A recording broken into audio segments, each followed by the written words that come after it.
We're going to go over the setup of a Mylaps timing system for a split timing point using side antennas. If you look at the left side of the screen, you've got antenna number 1, decoder in the middle, and on the right side is an antenna number 2. Behind antenna number 2 is a battery box. We're looking at the back of the antennas, so those backs would face away from the runners. So if you look beyond, you'll see some cones. The cones are simulating the edge of the trail. So the side of the antennas that say Mylaps on them will be facing toward the runners. The antennas are connected via the antenna cables to the decoder, and those are numbered in sequence. So we're going to start down here. Cable 1 is going to go to port number 1. Cable 2 is going to go to port number 2. This is cable 3 to 3, and then 4 to 4. So that sequence is very important. If we come around to the front side, that's a look at it. So the decoder with the top flipped up is facing away from the runners, and the Mylaps logos are facing toward the runners. Okay, now we're going to go over the connection sequence of the Mylaps decoder. So we've got a battery box down here. It's got an inverter inside. And you got a power cable here that's going to go over to the decoder. So black to negative and then red to positive. Make sure those are good and tight on there. Go ahead and plug in your inverter, and then double connect, check your polarity connections.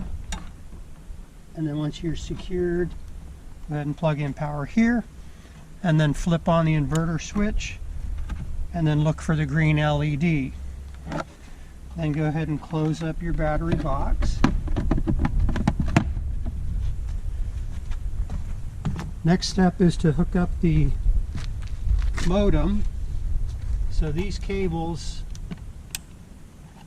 will not be connected. They'll be in a bag, so you pull those out of the bag.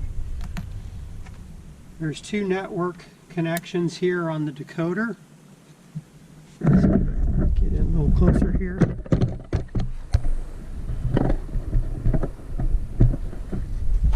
Two network connections. You're going to pull off the inside one.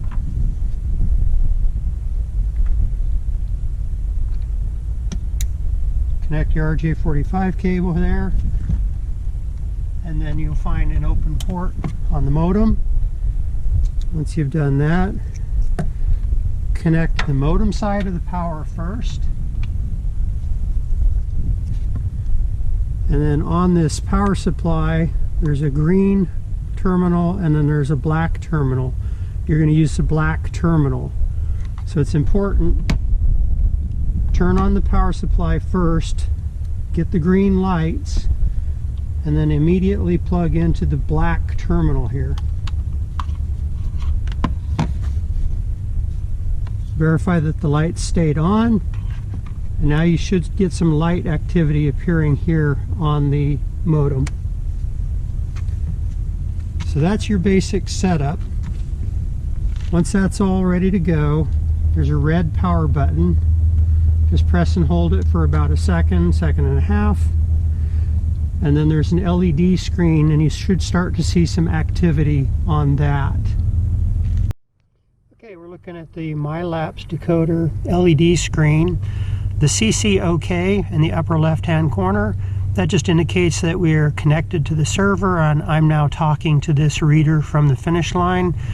Then in the center top screen, you'll see a little satellite symbol with a number after it. That indicates the number of satellites that this decoder is currently seeing. It needs to see typically 3 to 4 satellites minimum to adjust to GPS time. So you're just going to let this decoder look for satellites, and then this screen will switch to a adjust to GPS time screen, yes or no.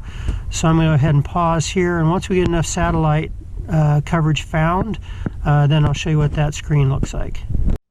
Okay, now the decoder has found enough satellites to adjust to GPS time. What you're going to do is go over here. There's two buttons.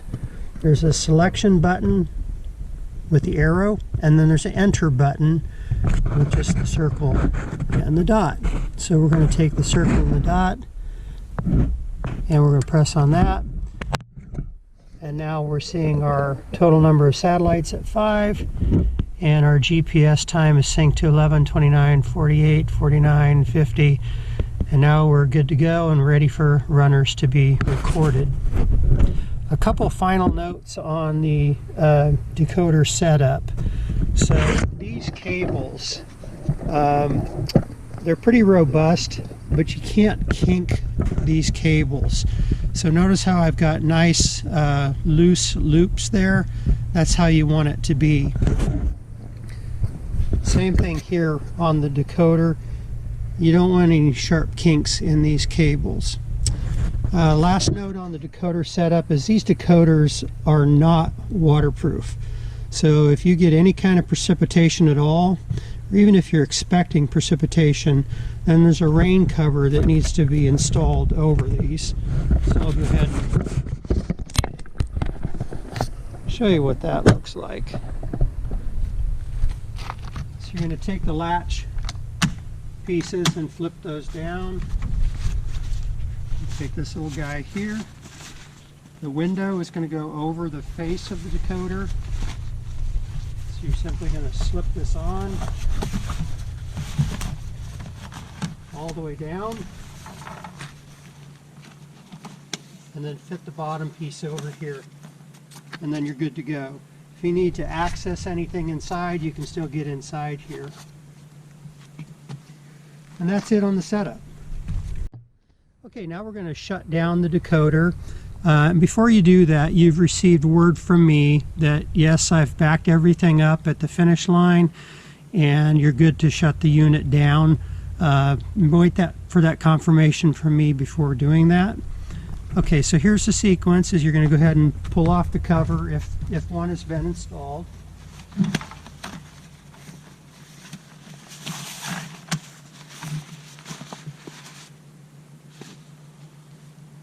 Go ahead and turn off the power supply. Just hold the button until the lights go off.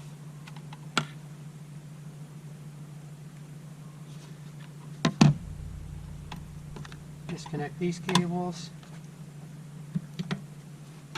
Plug your network cable back in. Disconnect your power cable.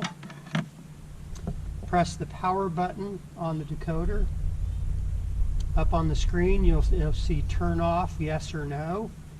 So it's going to default to no, so use the arrow selection key, press it over to yes, and then press the enter key, and then the unit's shutting off. Then go ahead and disconnect wrap of the cables, and then fold down the antennas.